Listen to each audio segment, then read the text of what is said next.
Okay, well, let's call this to order. So I'm here to interview Alondra Nelson, and I'm really looking forward to the conversation that we're going to have. So Alondra is somebody who has had an extraordinary career over the last number of years. She is now the Harold F. Linder Professor at the Institute for Advanced Studies. Before that, she was the Director of the White House Office for Science and Technology Policy.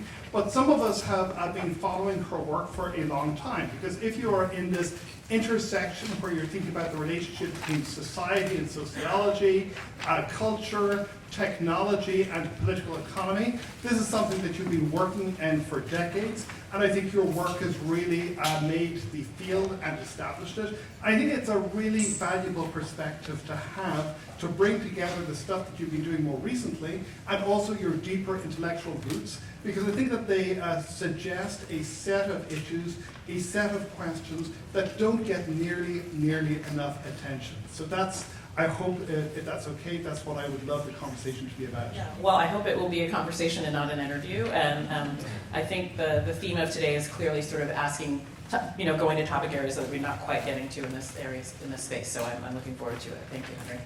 Okay, so what I would like to do is maybe begin with something that Selena said in the previous panel, and maybe add a little bit of spice, which is, I look at the debates around AI, which frame the broader debate around US-China competition, and in the United States there are a number of rather unusual ideas that have managed to gain a lot of weight. So I spent a lot of my misspent youth in Ireland in the 1980s and 1990s reading science fiction, some of it good, some of it bad. I never expected that some of the ideas about the singularity, about sort of AGI, all of these ideas would actually begin to become major cornerstones of the US debate about AI, where it is going and what it is going to do. So I'm wondering if you could just maybe talk a little bit about that, where these ideas came from, what they point towards, and maybe what they hide from us as well. So I think those of you who studied technology sort of like in California, so I'm a Californian, if you studied Silicon Valley, work, social science work, popular sort of theoretical work in the sort of 80s, 90s up to the present, talked about things like the emergence of Silicon Valley out of cultural formations like the Well, out of cultural formations like formerly hippie communities, out of things like what would become called the Californian ideology, right? Mm-hmm. So that, in my home state, in California and Silicon Valley in particular, there has been, for good and for not, a history of kind of outre ideas. And sometimes these have brought us really incredible software development, new kinds of companies. You might think about sort of Steve Jobs and the fusion of both technology and design, aesthetics and design as sort of an output of that. But it has also been the place of, I think, fringe ideas or ideas that are sort of on the margins of mainstream society. And I think a lot of those have had to do with new technologies. And so, it's not a surprise. I think we shouldn't be surprised if we kind of think back to that history of California more broadly, that there have been ideas about the singularity, and these go way back before AI or generative AI. Go back some to science fiction, that there have been ideas about wanting to sort of people, not thinking that having a sort of symbiotic or cyborg life with a robot is a bad thing, that some people think it's a good thing. So ideas that have been circulating. But I think what's been challenging in the policy space, and for those of us who are policy researchers, is that they really have taken hold in the conversation about policy. And I think this has been, and Selena really did flag this, has been distinctive in the way that discourse about AI and AI policy has emerged and evolved in the United States over the last few years in particular. And it manifests itself in, I think Selena also mentioned this, in polling high negative sentiment in the United States, right? Whether or not you're talking about the Edelman Trust Barometer, Pew, Gallup, and other kinds of more political polling sites, typically what happens is you get adoption over several years and negative sentiment, if there's any, about a technology goes down because there's more adoption, people are more used to it. what we are seeing across these different waves of polling is that the negative sentiment has gone up since 2022, and it sort of really went up sort of in 2024, and it is really plateaued, or it continues to go up, or the sort of issue space about which the negative sentiment is happening is spreading. So going from algorithmic discrimination to concerns about jobs, to concerns about whether or not people can get a fair shake in healthcare, concerns about young people's jobs coming out of, and the workforce more broadly, concerns about CSAM, sexual exploitation, and young people's mental health. And so now you've gone from, I think, in some instances, fantastical concerns about existential risk. But that, I think I would also say, with an asterisk, like somebody who's worked in the Biden administration and the federal government, that there are people, thank God that they exist, who get up every day in their jobs to think about existential risk. So it is not, I don't. But there's existential risk, and then there's risk, right? And how are you kind of thinking about that? And so that, I think, that has been a kind of tailwind for a whole set of other negative sentiment. And we are really, I think, in a space in which, Kat Duffy said this, that we are going to need policies, laws, some kinds of guidelines to actually begin to have just basic consumer trust on these tools and their adoption. So and what it makes distinctly, well, not only American, but certainly quote unquote Western, is the extent to which it is the US, Australia, Canada, and others, and not China, not Nigeria, not Brazil, that has the high and plateauing or growing negative sentiment around AI. This is quite the opposite in places like China.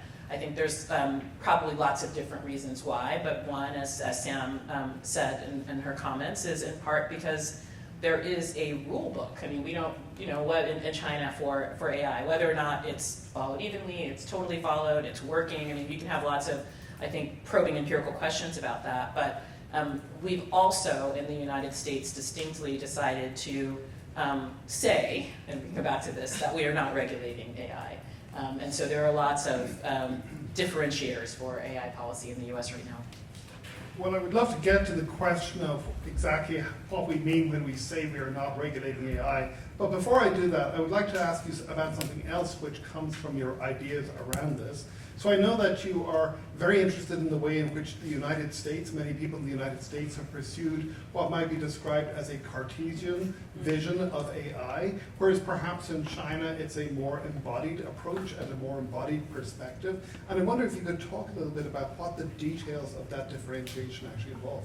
Yeah, so we've got this kind of mind-body, I think, AI Cartesian divide that I think the U.S. is now having to face. And what if you go back to 2020, the introduction, or 2022, the introduction of ChatGPT, and some of those early sort of conversations and interviews were early from that period with Sam Altman. One of the things that's really distinctive about those interviews and talking about ChatGPT is that he was like, 2022, the OpenAI spins off their internal robotics team. So they actually had a robotics team that was working. They sort of shut that team down.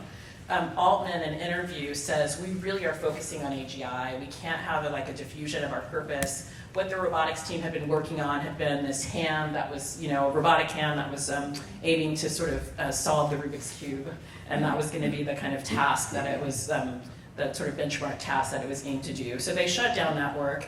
And, it was very clear that, and Altman and others would say, we're working on the brains, right? Like, you don't need a body, you just need the brains. And there's some versions of this in the technology space from early, internet stuff from the 1990s, right? Where it would just be like, we're all going into, this is kind of old sort of Bruce Sterling cyberspace stuff. We're all going to go into the machine and you don't need the body or the wetware or the meat or any of that anymore. And that was a kind of version, I think, of that, which to say we're going to work on the brains and other people can work on the material, the physical, that we're now calling it physical AI. And it was a curious, I think, perspective in part because those of us who know people who've been working in AI in the longue durée, through the last couple of AI winters, know that a lot of those people were robotics people. So there's actually quite a lot of expertise and experience working in the robotics space. So now, in part, because this came up in both of the last conversations, China's differentiator, one of them, has really been advanced manufacturing, robotics, actually thinking about what you might call the brain's AI and the embodied AI together, and sort of building out systems that do those dually. We're beginning to do more of that in the United States as well, but I think that we sort of, I think maybe both in the sort of private and public sector R&D space tripped over ourselves a little bit by thinking that the brains of AI was somewhat, superior to or distinctive from, and that's a kind of old stereotype to them working, together. No, I think that's really interesting, and also to work through, in a sense, why it is that we think about our progress in AI as involving scaling, as involving all of these ideas of geniuses in a lab. That's the Amodea version. Of course, Sam Altman has his own particular take on this. And really, as we're trying to strive towards, as you say, this almost a disembodied brain in a vat vision of what it is that AI is going to do. But the other side of that, as you suggested, is that there are a lot of social worries that are coming from the ways in which AI has been implemented.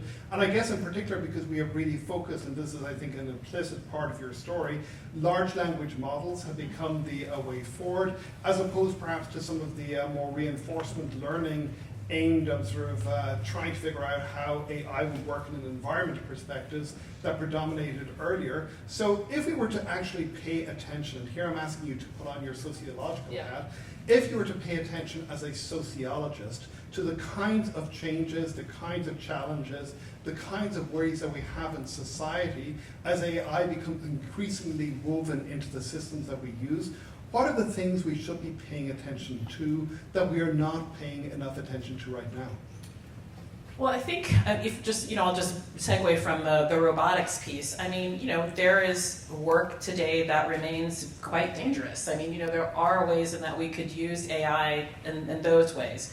I think to the extent that we have negative sentiment and we want to have more positive sentiment or people to feel like AI might actually be something that can help improve their lives. There's that kind of hilarious viral tweet of the woman saying, I want AI that can fold my laundry. Well, there might be AI that can fold your laundry, but, and as well as any of what we kind of think about as often as the kind of AI for good pursuits, many of them, may involve sort of things like advanced manufacturing. And so, I think that we've got to begin to think in sectors about what it is that would be good to automate, that we want to automate, that we agree as a community should be automated, and then think about the combination of brains and embodiment that might do that. But there's lots of other things besides, and I think one of the challenges and the sort of where the sort of imagery of the brain in a vat gets us is to making claims and statements about in an AI for good space that says, if we have AI, we're going to have drug development. If we have AI, we're going to have, we're going to cure cancer. And, not only sociologically, I think just materially, there are so many steps between that aspiration and that outcome. And part of what needs to happen there is the actual stewardship of those outcomes. That stewardship requires kind of clunky things. Institutions, maybe they don't look like institutions of the 20th century, but like, what are the structures that are going to help us get from an aspiration for drug development to more drugs for more people, for example. So certainly thinking about new institutional forms, thinking about people's concerns about their privacy, people's concerns about access to data. I think the whole suite of issues around people's rights and access and opportunities remain really important, even as we're told, I think, increasingly that they don't matter or shouldn't matter if we're going to not lose the race in the space of AI. Okay, so I think that's really important because as I see it, and of course feel free to disagree if I get this wrong, it seems to me that there are two major failure modes in the existing major debates. One of them you've already referred to, which is when the AI safety thing goes into Eliezer Yudkowsky type speculations, where we think that we are all doomed because we're going to press the button and intelligent AI is going to turn us into corgis or maybe just sort of turn the planet. I do like a corgi. Yeah. Corgis are awesome. Corgis are awesome. But the other failure mode is maybe the Mark Andreessen failure mode, which is the we don't need institutions, we will just have a glorious, effective acceleration into a future where AI is going to do everything for us, and so who cares about that stuff? Doge that stuff away. We don't need any of the state or the traditional institutions that we used to have. And it sounds like you're pointing towards something which is thinking in a forward-looking way about what kinds of institutional structures we might have in the future. And I'm just wondering, and this is also a selfish request, where do we look to for the people who are beginning to think about those questions in interesting ways? I think it's a kind of a strange bedfellows moment, because I think there are, I think that the sort of administrative state disorganization that we're living in right now, to put it politely, and things like the Doge effort offer, on the one hand, an opportunity to say, I didn't like these things anyway, shut them all down, burn them all down. We want to do something else. So that's the one bedfellows on the other side. The other are folks who are like, well, maybe these are opportunities for those of us who were reform-minded, who believe in the importance of the administrative state, but knew that we were not getting everything right, and that part of the reason we went to government, or we work at a think tank, or work in the policy space, is that we know that reforms are needed and institutions have to evolve. And so I think it's probably an opportunity for a conversation between strange bedfellows in that space. What I don't hope will happen in this moment is, a kind of hearty defense of the status quo, because I think that's not, I think that's just wrong. In the space of science policy in particular, I kind of use the phrase a soft defense, or things we want to defend.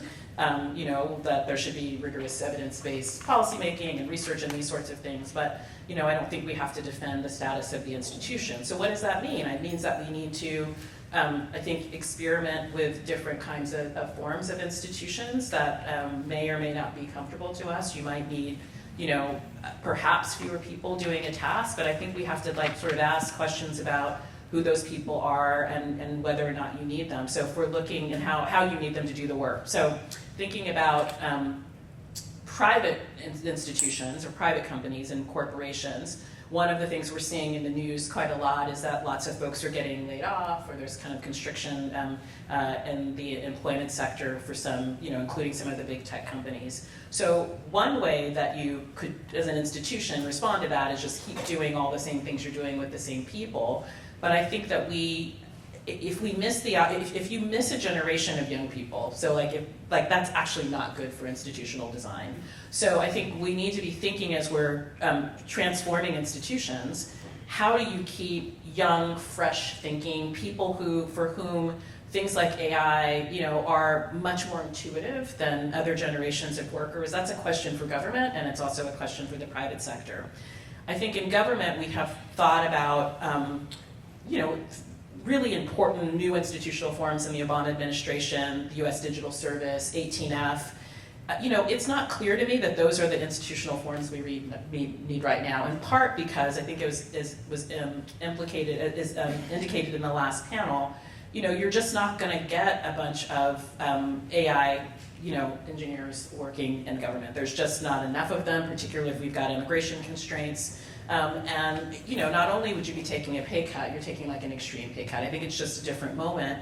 And also I think potentially to do AI well in the private sector, in the public sector space, means asking strategic questions. It means certainly, as a colleague was mentioning earlier, about having more people on the Hill who know more about the technology. But I don't think that's all that we need. I think that we need people who can think strategically about AI as an infrastructure for organizational structures, and how you sort of, how and where you deploy tools and systems and models in different spaces in an organization. So that's a very different way of thinking about technological expertise and where you plug it in. Okay, so that also, I think that's an extremely attractive vision, and I'd like to return to it right at the end.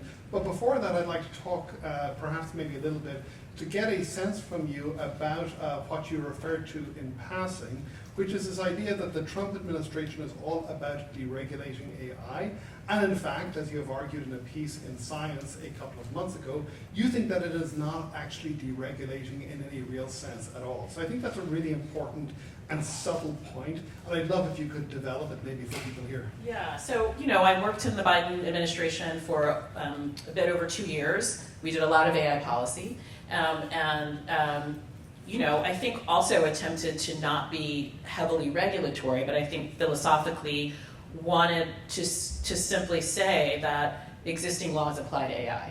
But to get AI out of the sort of part of what the brain in the vat idea about AI does is put it in this sort of state of exception in the policy space such that like things can't possibly apply. So, and I think, Lena Khan was and the colleagues who are working in the civil rights space were very good at this. They put out a collective, memo in 2023 or 2024 that said, if you're breaking the law using AI, you are breaking the law. Like it doesn't, the sort of mechanism for the violation of the law doesn't change whether or not the law is broken and whether or not there should be sort of the penalties that we would normally use. So, I was mindful of the fact that without making any new laws, that President Biden's AI executive order was basically calling on the interagency to actually do their workaday work and not take AI as an exception to all the work that you might normally do, just as a philosophical approach to doing AI policy. So it was very curious to me, and I was interested to see what the Trump administration was going to do. Not surprised to see that some of the work in the Biden administration was rolled back. Of course, that's what administrations do.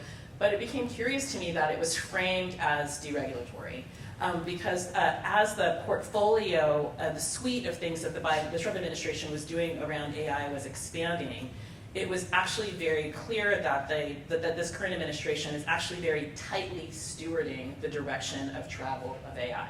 So in the science piece, I write about, so it may not be deregulatory, and this is where I think a new institutional framework is helpful. So I think, those of us with MPAs and MPPs, or even have taken civics classes, are told that this is how government works, and these are how the branches are supposed to work, et cetera. That's clearly, it's not been true in Washington in a very long time. We act like it's still true. It's certainly not true in this administration. But we need to keep our eye on all the other things that are happening. And so in the space of AI, just for a few examples, you have, of course, export controls. The Biden administration did some of that, of course, around semiconductor chips and going back and forth with that in this administration. And, I think now it's just the H200 is the one that will allow, and others we won't. But we also had this golden share, right? That we were taking equities in private companies, including nearly $9 billion in Intel, and not, as we had done in the past, sort of offering incentives. If you reach a certain kind of benchmark in the development of the technology, we're going to offer you grants that have various kinds of milestones that a company has to hit. We are, I believe, the United States, we taxpayers are the largest stakeholders, shareholders in Intel, single shareholders. And so that means we have, veto power, this golden share over how Intel does its operations. I don't know if that's, some people might think that's a good thing. Some others might think it's a bad thing. I mean, it's certainly industrial policy. You can shape the conditionalities that come out of industrial policy in a lot of different ways and maybe not make this choice. I think the concern for me and the choices that we make about the conditions a government sets on things like an investment in a company like Intel are about where you still have areas for democracy to be there, right? So if you are, a golden share says, the United States can sort of have a lever here, but who gets to have a say in that lever? That becomes very unclear. So it becomes also a narrowing of the democratic process. But so that's one example in which we don't call that regulation. We don't say that the Trump administration is making, really picking winners and losers, making very decisive choices about who's going to be in this growing AI ecosystem and who's not going to be, and who's going to succeed and who's going to fail. That's one. I think certainly U.S. immigration policy and it's the stalling of it, both what it means for bringing students from China, Iran, elsewhere to the United States who work in the space of science and technology. That is in a way a kind of AI policy. So what I would say is that sort of there's the sort of Trump administration sort of has its finger on the scale of sort of a lot of different pieces that are part of what we might typically call industrial policy, but lots of other things besides that are giving shape to what we currently call AI policy. And this shouldn't be, a surprise, because if we believe that the transformation that AI is partly going to usher in is really an infrastructural one, if it's a one that's just not about, new software in our offices, but it's going to change the way that we think, it's going to change the social order, then because it is that kind of powerful tool, then we shouldn't be surprised that it offers new levers for managing it, for directing the way that it moves in the world. Okay, well that brings me to the last question I'd like to ask, which maybe refers also a little bit back to what you were talking about when you referred to the need for institutional change within government. And that reminded me very much of the Mark Carney statement that nostalgia is not a strategy, that we can't and shouldn't be harking back to some mystical golden age because we're not going to get there. Right. And clearly if the Trump administration has really changed the way in which the state and the economy relate to each other, that sort of opens up both problems and possibilities. So I guess my question would be, if you were to think about this going forward, say there is a small d democracy-oriented administration which comes in after this one and has to think about, this really gets back to what Kat was saying, has to think about what would be the best way forward, given sort of all of the possibilities, all of the opportunities, also the huge challenges that any administration is going to have to face. What are the sort of broad contours or guidelines that you would offer to them as to how they ought to think about how even to begin to embark upon this Herculean labor that they would have to embark upon?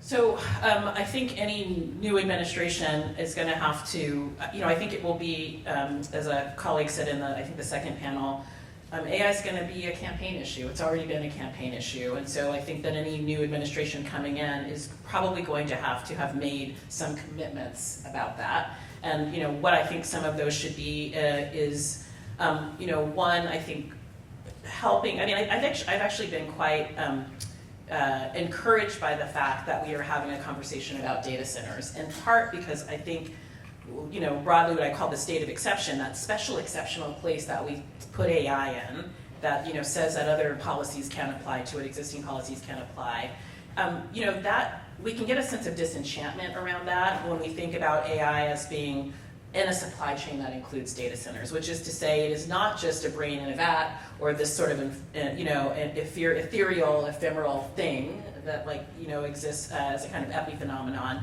but in fact takes electricity, produces heat, may cause pollution, sits in communities, et cetera. So that's only one piece, but if you think about critical minerals, not only the kind of, weaponized interdependence of your amazing work in that space, Henry, but the facts, the places from which critical minerals must come. So I think that that part of what this moment is preparing is for an administration, I think, that can take a much more practical and material approach to AI policy, which is that, it is a tool, it is software, that sort of thing. And I think in the policy space that will be very helpful because it allows people to, more people to think that they can have, levers to help shape and steward these tools. I think certainly we've got to deal with a lot of the negative sentiment. I think Kat was actually right in suggesting that it's going to take some policies and some guidelines. I think that there will be contested for sure by the time we get to a future administration, a lot more of state level policy, some of which will be good and will have worked and some of which will be problematic, but at least it will give us some data to actually think about what's worked, what's not worked, what's scalable and what should we kind of toss to the side. So I think that will be very important. We will need, I think, different kinds of workers to work on AI and AI policy in government. Some of those I think may come from the states actually. So I think that you could imagine, because that's where a lot of action and activity is happening in addition to kind of companies and the private sector. But I hope it will be, and you're seeing this in some of the responses. So, Representative Ocasio-Cortez and Senator Sanders released this sort of data center moratorium bill a few days ago, and it is using, and this again is the strange bedfellows that goes back to, I think, this distinctive, curious American way. So it's using this very populist language, which is that there should be a moratorium on the creation and development of data centers until such time as we know that they can be sort of advancing human flourishing and the cause of humanity. I mean, like, wow. But what I do appreciate about that is the high level, and it was kind of what we tried to accomplish with the AI Bill of Rights, which is like, what are the kind of high level aspirations for a community or for a national community, and how do you think about the ways that you can offer guidelines around particular technologies that get us there. Not that the technologies themselves, ensure our rights or ensure certain outcomes, but that you can use the that you can create these as kind of high water marks, as North Stars, for how we think about procurement practices, interagency practices, to the extent that we'll have an interagency around AI. Well, thank you so much. That was just an extraordinary conversation, and I think an extraordinary place to finish on. This idea of having a combination of some kind of North Star to aim towards, and an understanding of the practical material consequences of the technology, rather than just reading some fantastical future in as given, would be extraordinary progress. So thank you so much. Thank you. What a day it has been. Thank you all so much for being here with us for this really important series of conversations. I'm not sure that we have found all the answers, but we have opened up Pandora's box perhaps, and hope that you will return and continue to interrogate these really fundamental questions with us in the months and years to come. I want to thank to all of our panelists for the incredible insights and the array of out-of-the-box thinking that we engaged in today in such a rigorous but also civil and creative way. It's some of the sort of the founding values of the Institute. For more, and in fact many of these were showcased on the stage today, we have our ACF Insight series where we will continue to publish sort of some of this rigorous foundational thinking, not only about key assumptions underpinning U.S. policy toward China and an array of intersecting issues, but also specific policy recommendations. So please visit our website, stay tuned for that and more. And then thanks not least to our growing team here at the Institute, my managing director, Margaret Myers. I also see here in the audience we have Kate, as well as Thomas, and the many junior fellows here, students at SAIS, who are helping us to launch all this incredible activity. So please tell everybody about our growing institute. We will be, of course, recruiting new junior fellows in the fall. I know this is a admission season and acceptance, so we hope you will to join us here as we continue to build this growing community of thinkers and doers, scholars, experts, dedicated to a different kind of conversation about China, about U.S. policy, grounded in the sort of rigorous, sort of evidence-based policy making and conversation that we hope will suffuse all of Washington. So thank you again, and please join me in thanking each other and for this wonderful day.